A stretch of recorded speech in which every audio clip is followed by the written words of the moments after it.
Merci aux organisateurs de me permettre de parler un petit peu de l'activité physique en tant que thérapeutique.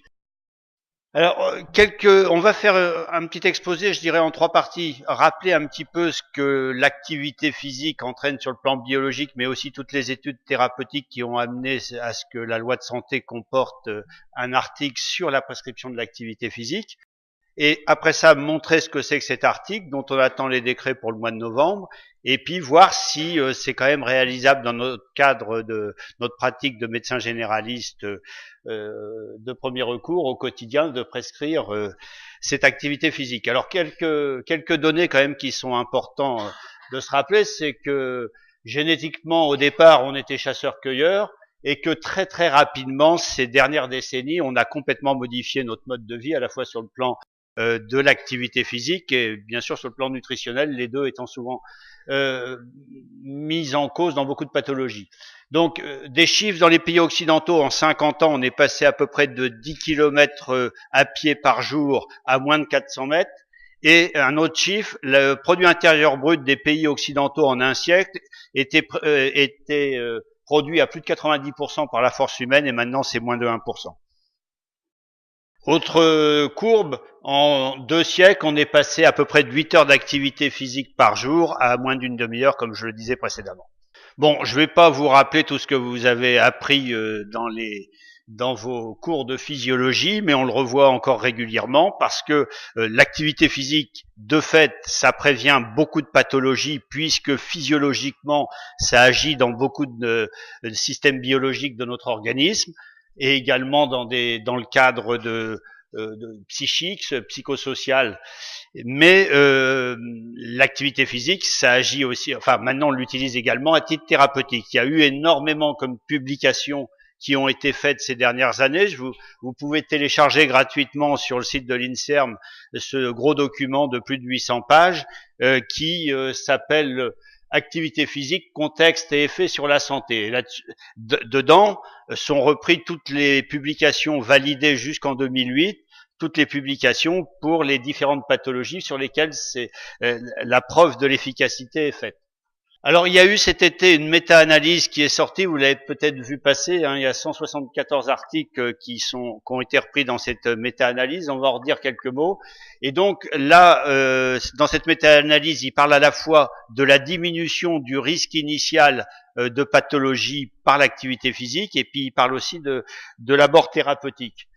Alors très rapidement, je ne vais pas vous embêter avec cette histoire-là, les MET, les Metabolic Equivalent of Task, c'est en fait globalement ce qu'on dépense comme énergie par rapport à notre métabolisme de base. Parce qu'aujourd'hui, on va être obligé, enfin surtout dans les années à venir, la prescription de l'activité physique se fait exactement comme un médicament, c'est-à-dire qu'on donne les bonnes doses pour le bon traitement et il y a de plus en plus d'études qui essayent de cibler quelle est la bonne dose d'activité physique, voir quelle intensité peut être utile pour avoir le meilleur résultat thérapeutique. Donc vous voyez en gros, donc en fonction des activités physiques, on a plus ou moins de mètres et ça on le multiplie par le poids de la personne et pour chaque heure ça donne le nombre de mètres. L'OMS conseille de faire à peu près 150 minutes de marche tranquille par semaine. 150 minutes par semaine, ça nous mène à 600 mètres pour une personne de 70 kilos. Et donc, le facteur de risque, par exemple, sur le diabète, diminue que de 2%. Et donc, vous voyez, pour avoir des chiffres assez intéressants, il faut être entre 3005 et 8000.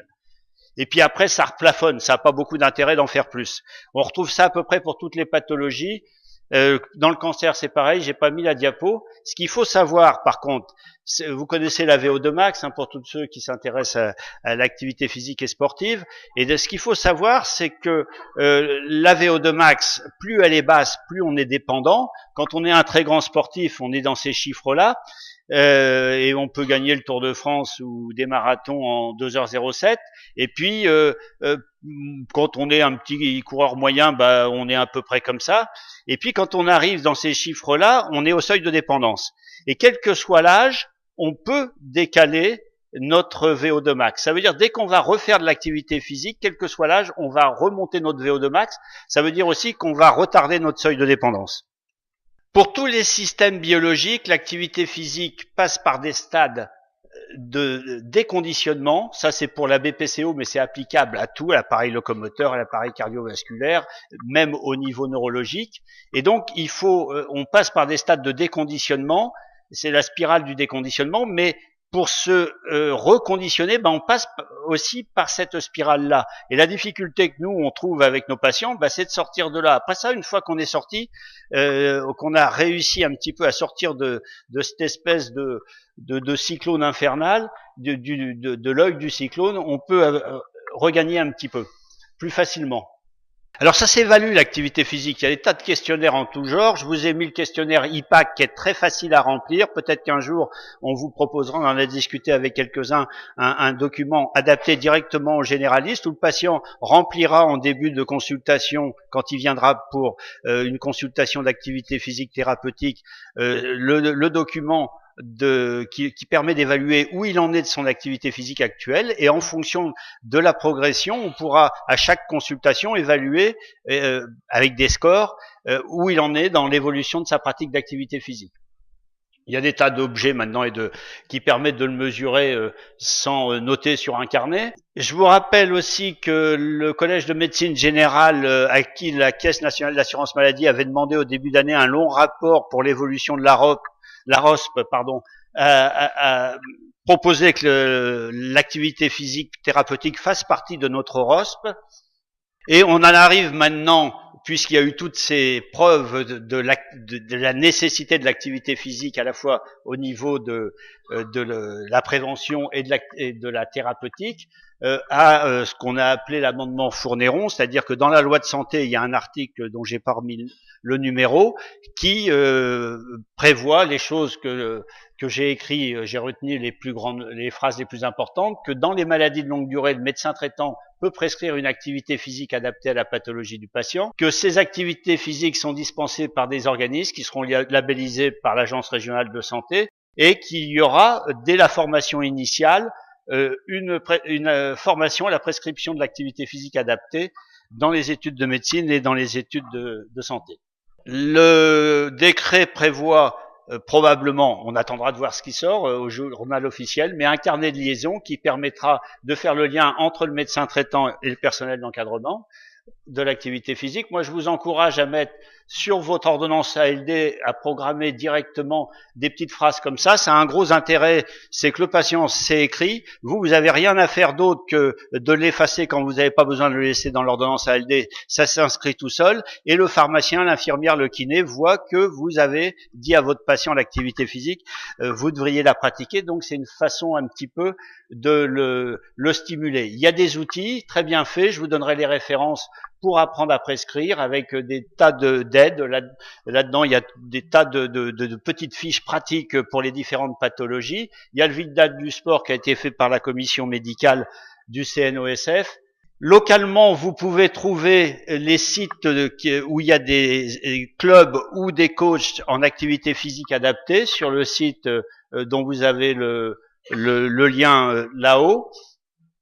Il y a aussi du coaching à distance, je vous en ai mis 2, il y en a d'autres qui sont vraiment assez bien faits, où les gens peuvent s'inscrire et ils sont suivis, ils regardent sur leur écran, ils font l'activité physique, on leur donne les scores où ils en sont.